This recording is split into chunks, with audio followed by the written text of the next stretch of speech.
This is the Ask Faleskini podcast, where the modern economy is discussed from a skeptic's perspective. Mr. Faleskini helps you distinguish what is sustainable in our economy and what isn't. Not everything that glitters is gold, and not all mud is dirty. The podcaster Mr. Faleskini provides no-nonsense advice. He had it all, lost it all, went bankrupt multiple times, and is now attempting to come back from zero with sustainable growth.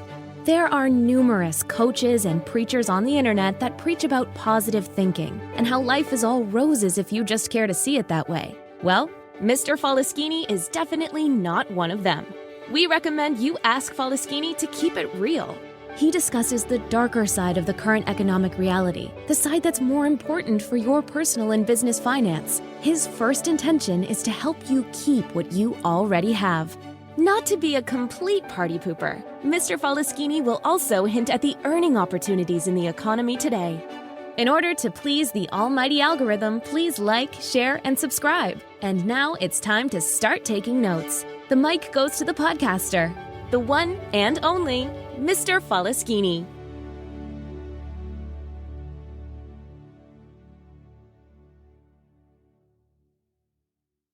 Welcome to the Ask Faleskini podcast with a guest. I'm proud to present Richard Weck from Philadelphia, Pennsylvania. Richard is the author of The Paradox of Debt, which presents a new view of macroeconomics. He's also the author of The Case for a Debt Jubilee, an illustrated business history of the United States, a brief history of doom, and The Next Economic Disaster. Richard also serves as a managing partner of Gabriel Investments, an early-stage venture capital company. He previously served as a Secretary of Banking and Securities for the Commonwealth of Pennsylvania. Richard, please tell us more about yourself. What is your story? I think you just told my story. I don't know what else there is. So it's a real honor to be with you. I spent most of my career in banking, and that really led to my interest in the subject of debt, particularly after the great global financial crisis. So we've really spent almost 15 years now with an in-depth study of global debt issues, and we're really pleased to be with you today. Thank you. I'm most intrigued about the debt and all the misconceptions of debt that I would like to discuss with you. How would you comment the most common myth, let's say, about the debt? The debt is bad. How is that in macroeconomics? Because in microeconomics, we know that Kiyosaki wrote about good debt and bad debt. Is there something similar in macroeconomics as well? Yeah. Well, you've asked a lot of questions all rolled up into one. So I'll comment first. I think there's a couple of misconceptions of debt. First of all, most folks really obsess about government debt when private sector debt is actually quite a bit larger. So in the United States, as one example, there's $32 trillion in government debt, but there's $41 trillion, so quite a bit more in private sector debt. And by that, I mean business debt plus household debt. And globally, it's an even greater disparity. There's about $150 trillion in private sector debt as compared to about $90 trillion in government debt. So that's a big misconception. I think a second misconception that we spend a lot of time talking about in my book, The Paradox of Debt, is the fact that government debt is this horrible thing. So, for example, in the U.S., in the pandemic, which I will call 2021 and 22, kind of the 3-year period of the pandemic, U.S. government debt increased by $8 trillion.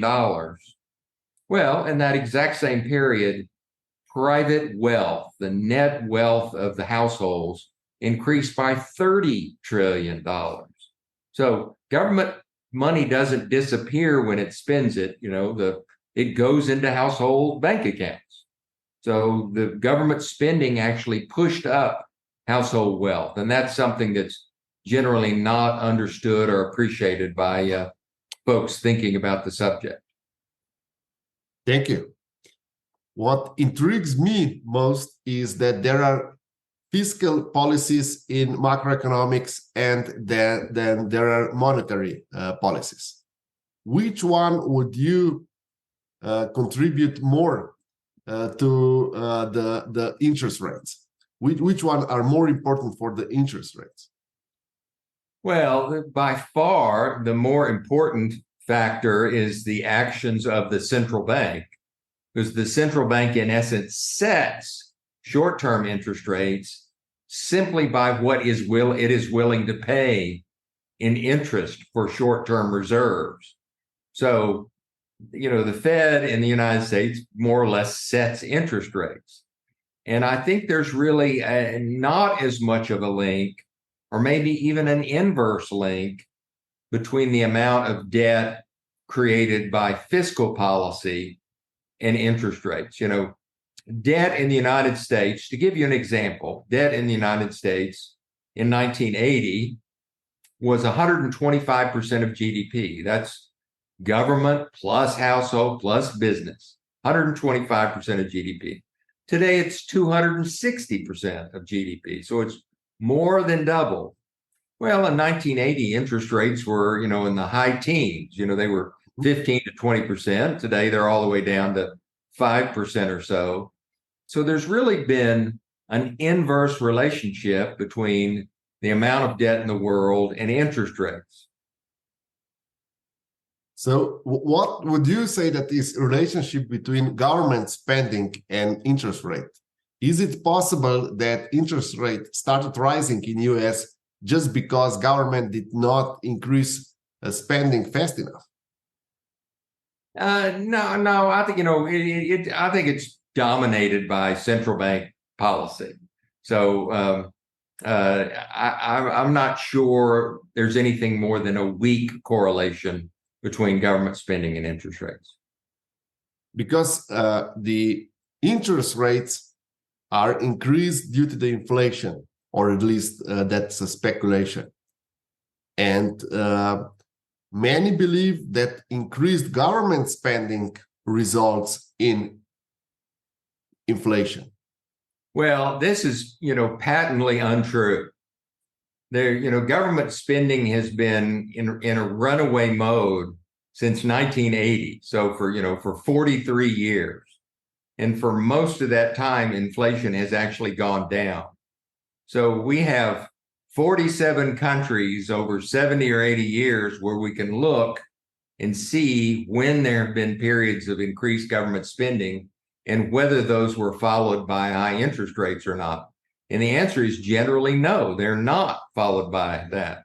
After the great financial crisis, government spending increased materially and interest rates went down. After Japan's crisis of the 1990s, government spending increased enormously and inflation went to zero. So there's really no empirical case for government spending bringing inflation. So if there's no case of government spending initiating inflation, what would you contribute inflation to? Why are we facing such a high inflation? Well, inflation, we've studied it pretty thoroughly. There's been 9 bouts of high inflation in U.S. history, which spans 250 years. And by the way, my comments relate to developed countries. Mm-hmm. You've got a very different situation for small, lesser developed countries where they have a trade deficit and they're borrowing in a foreign currency. That's a separate topic for another day. So I'm really talking about large, the top 20 or top 40 developed countries.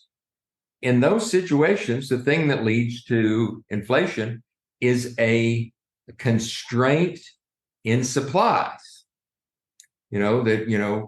We see this most often with war. We had big bouts of inflation in the Civil War, in World War I, and World War II.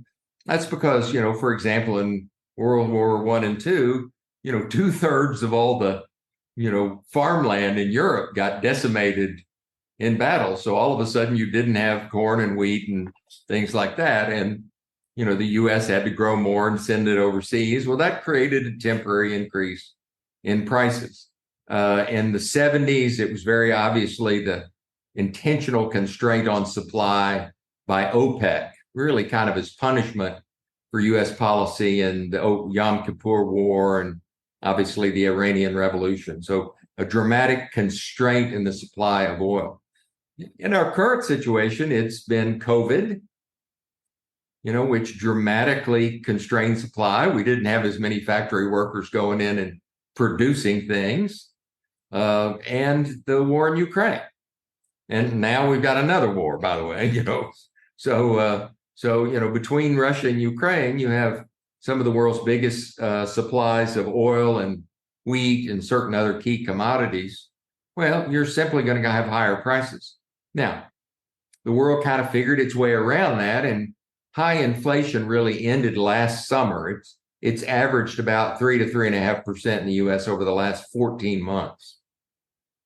So, would you agree with Milton Friedman's speech? In one of his speeches, he hinted that because of such a high employment and almost no unemployment, there is a problem and there's too much competition for goods. And all the people have money, so they are purchasing. So there is also inflation. And would that be a contributing factor? Because in the last years, and also after COVID, there was such a high demand for employees. So almost no one was without job. Of course, those kinds of things will contribute to inflation. But I think in those cases, it's the difference between like 3% inflation and 4% inflation or something like that. You're really talking about moderate inflation. What we're really talking about when we talk about high inflation, in the 1970s, it was 15%. Last summer, it reached 9%, which was really relatively, middle of the road if you're talking about bouts of high inflation. In World War II, I think it reached, briefly reached 20 or 30%. It certainly reached that high in the Civil War. So, 9% inflation, might be considered high inflation. 3 to 4% inflation, which is kind of what we're talking about here, maybe even 5 is what I would call moderate inflation. 2%, of course, is low inflation. Okay. So how could we correlate this to government debt?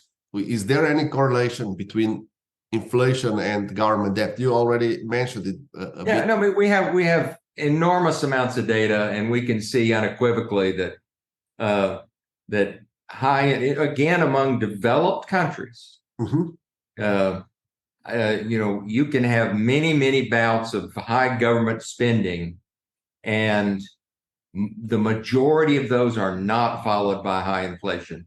Conversely, you have high inflation that is not preceded by high government spending. So the case for that linkage is very weak or non-existent.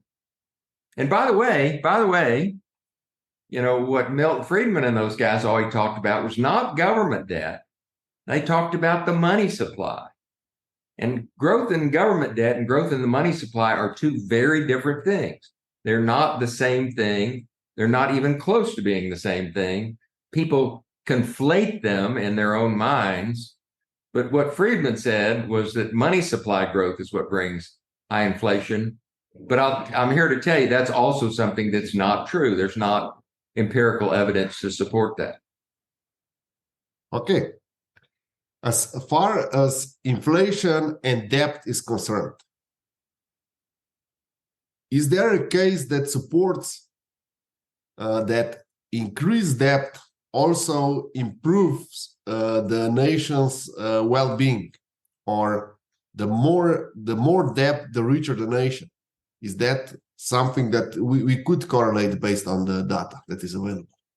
Well, absolutely, because this is not something people think about, but all money is created by debt. Most money is created by bank lending, as we know. We don't have to guess about that or theorize about that. All we have to do is go to the Federal Reserve data or the OECD data or what have you. When a bank lends money, it shows up as a deposit in the borrower's checking account and then gets spent and shows up as a deposit in the vendor's account. Well, money is largely comprised of deposits. If you look at the definition of M2, which is the main measure of money in the United States, that's almost all simply deposits plus currency plus a few other small things. So most money is created by spending, by bank lending. So that's where money comes from, and money creates wealth. So I'm going to give you a couple of statistics to help in this regard. In the U.S., let's go back to our 1980 to 2022 time span. In 1980, debt in the United States was 125% of GDP. As we've already said, that's business, government, and household debt. It's 260% today. Well, in that exact same time span, household wealth has gone from 350% of GDP to almost 600% of GDP.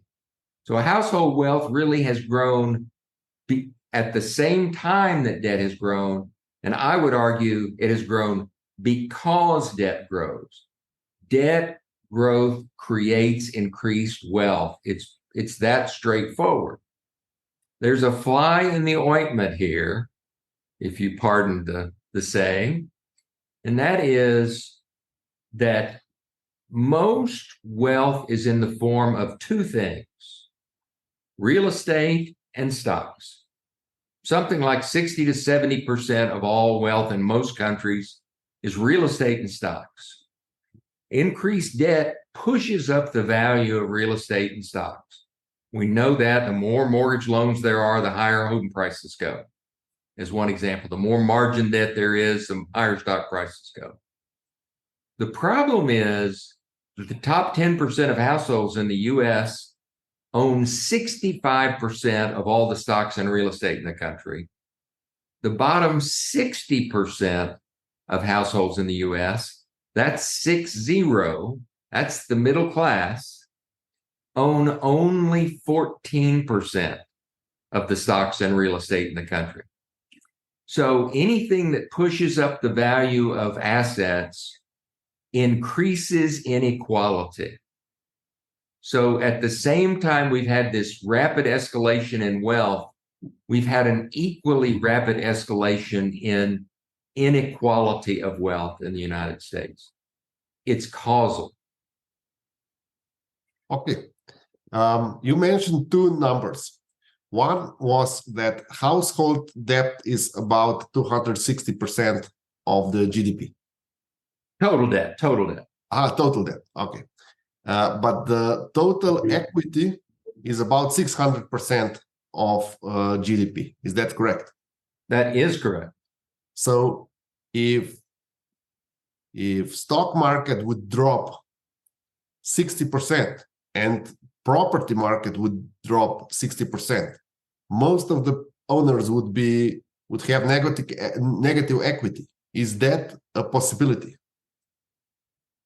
If the stocks and real estate in the United States dropped by 60%, we'd have a big, big, big problem. It would absolutely wipe out the equity of homes and I mean equity of the net worth of households. And we had something, not quite that bad, but definitely in that direction in 1933 in the United States.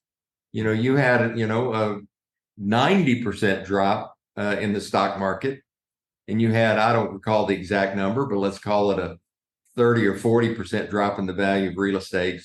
So you had something similar to that.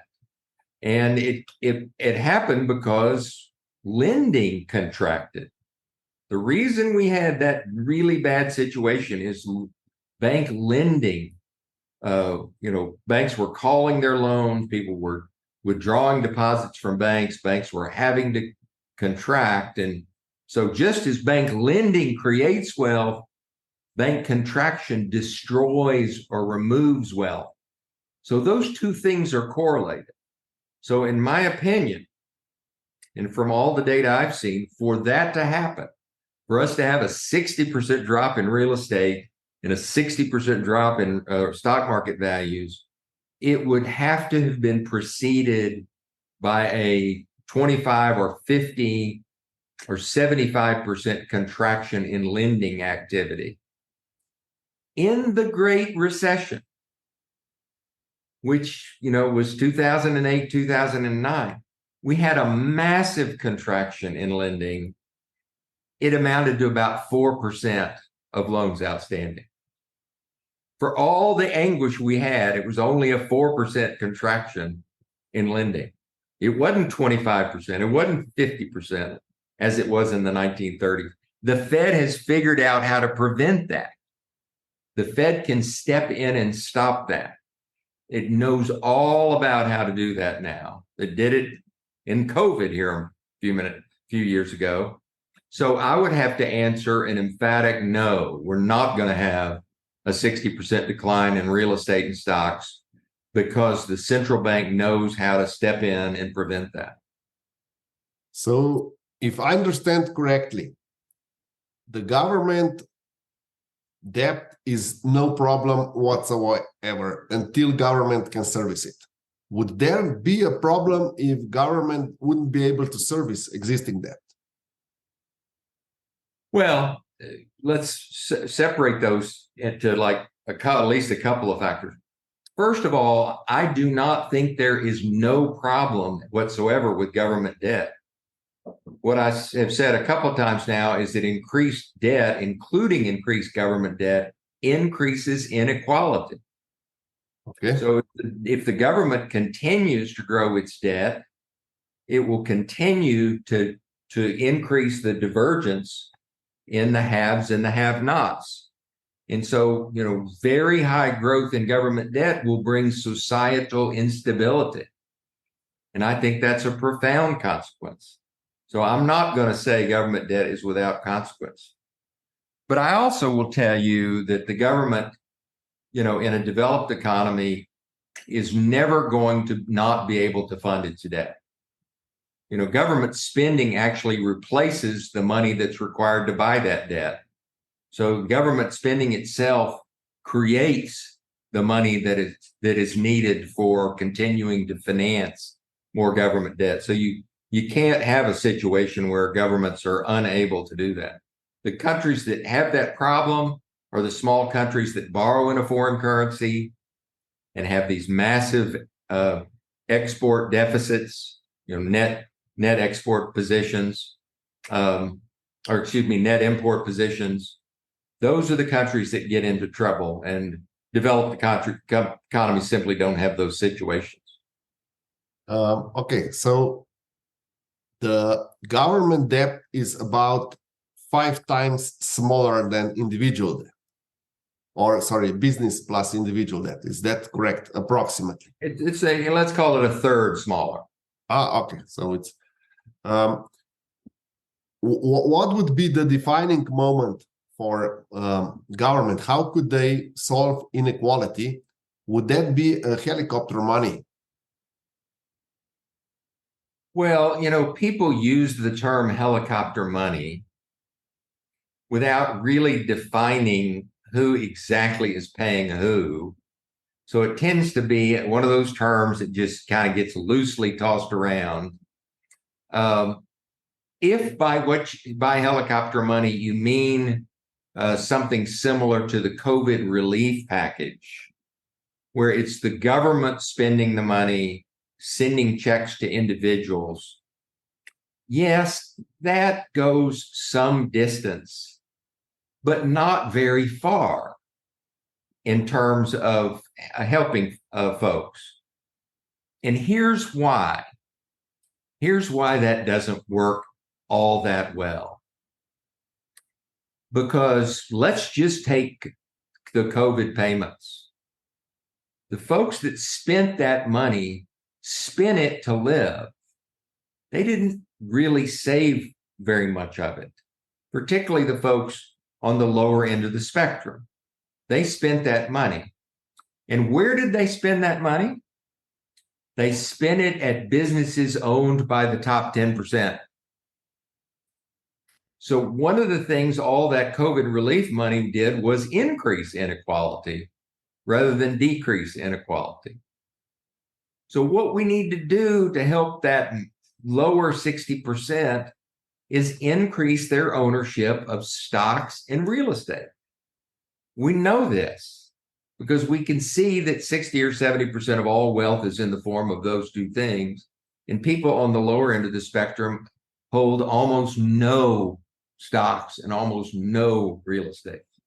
So how do you get that group better ownership of stocks and real estate? Tax policy could do it.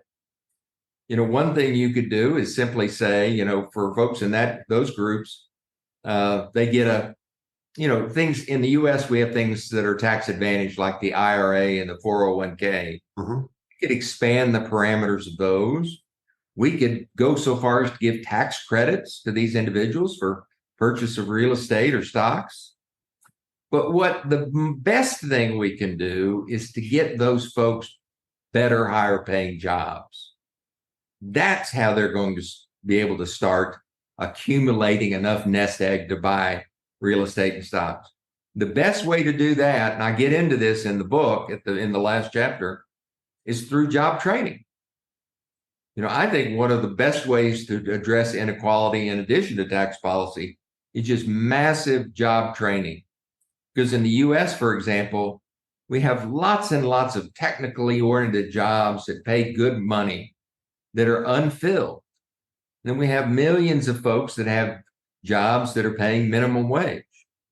That's the kind of mismatch that government ought to step in to solve. And if it did so, we would have rising incomes, I think, in that group. But would that rising income result in investment in bonds and property, or would just increase spending? Well, it could very easily end up that it just increases spending and that you have no increased net worth as a result. That's why I think you have to take the additional step to create really kind of powerful tax-based incentives for those folks to invest in real estate and stocks. And I think that's possible.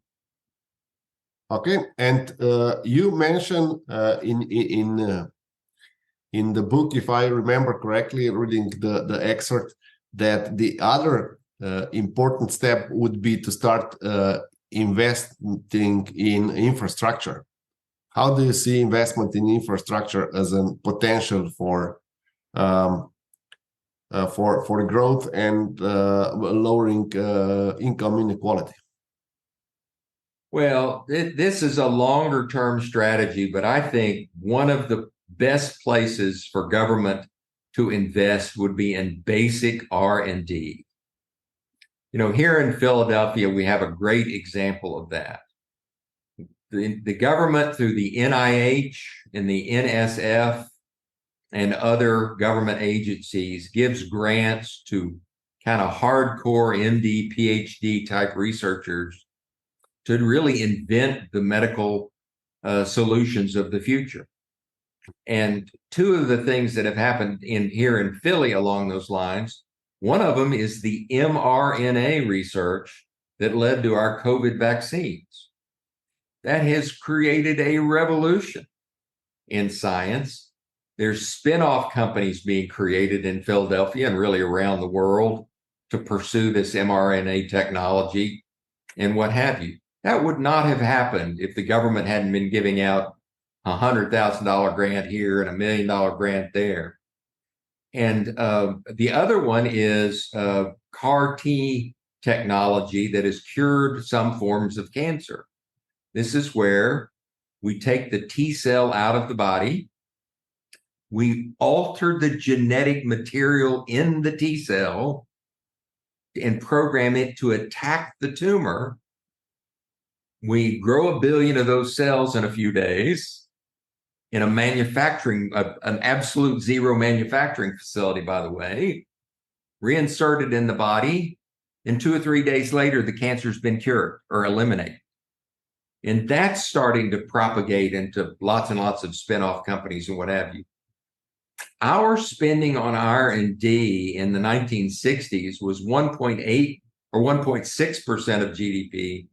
Today, it's only a third of that. Our total NFSF and NIH budget's less than $100 billion a year, which on a $5 trillion budget is not much. For an extra 5, 10, 15 billion a year, you could revolutionize job creation in a country like the United States. I absolutely think that that's one of the very first things I would do if I had a magic wand.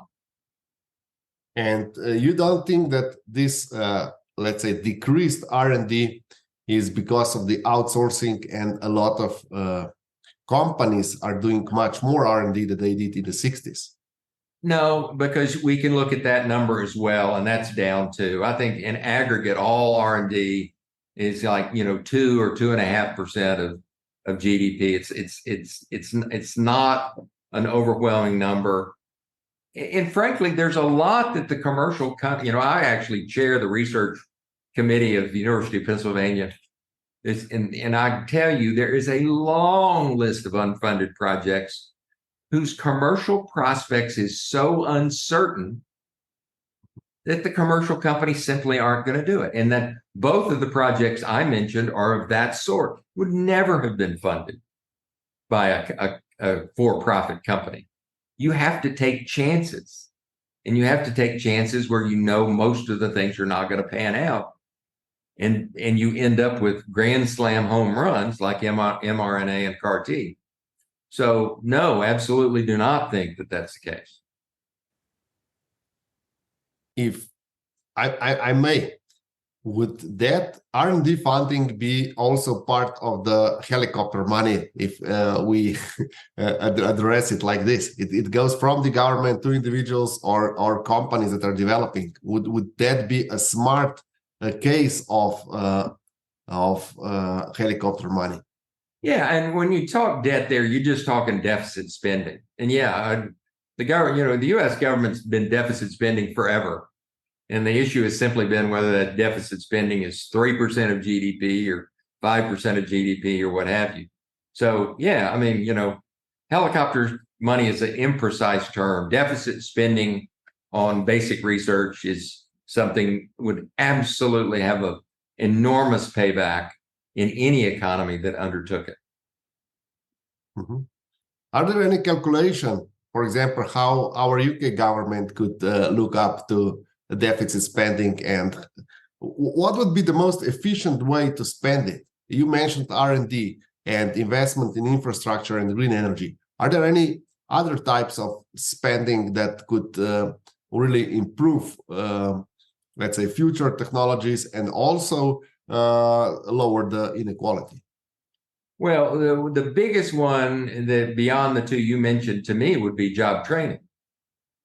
I think there's an enormous yawning need there, and it's really a shame and something of an embarrassment to be in a situation where you have folks that used to work in factories making a living, $50,000-$60,000 a year.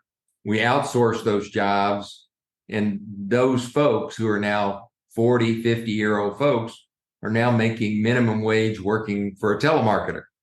That's an egregious waste of intellectual capital, for which, if we did some training, would I think, if you did enough of that, I've proposed, let's train 1 million people a year for 10 years. Let's use the private sector to do the training. Let's only train where a company has committed to hire the employee upon graduation. So you aren't training people for jobs that don't exist. You aren't wasting the effort. So build it properly so that it's led by the actual needs of the companies, and the companies are signed up or on the hook to hire those people. Get that machine running. The demographics of the world are not working for us right now. Population growth is decelerating. The population is aging. We need to be spending as much thought or energy on our education of people that are 40 and 50 years old as we do people that are 10 or 20, 10 or 15 years old. So, and that's not a one-time need. That's an ongoing need, particularly because of our demographics. I think that'd be a superb use of deficit spending. Would you consider artificial intelligence as a way to increase productivity, to also speed up or even increase the payment inequality? Well, technology is a, kind of a value neutral device, and it all depends on how you use it. Artificial intelligence could increase inequality and it could decrease inequality just depending on how you use it. So, I think artificial intelligence is going to be one of those things that's so pervasive that it integrates itself somehow into every single human activity there is. So, yeah, I think if we talk about our goals, such as job training, such as R&D, things like that, that we think can improve the wages of the middle class, let's use it for those ends. It will certainly get used for other ends as well. So, thank you for all these insights. Is there anything else you would like our listeners to take from this interview? Any quick tips or any secrets that you can share? Well, you're kind to ask. All the secrets are in the book. So buy the book, Paradox of Debt, and you'll know everything. I'm just kidding. You've asked the right questions. There are no secrets, and we're grateful to be here. Okay. I will include the link to the book in the description below. And thank you, Richard. Thank you for being my guest tonight. It's an honor to be here.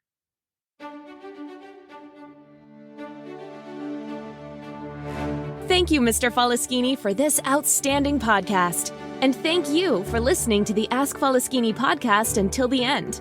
Mr. Faleskini would love to hear your feedback in the comments. And don't forget, if you want to know, ask Faleskini or listen to the Ask Faleskini podcast. In order to please the almighty algorithm, please don't forget to like, share, and subscribe.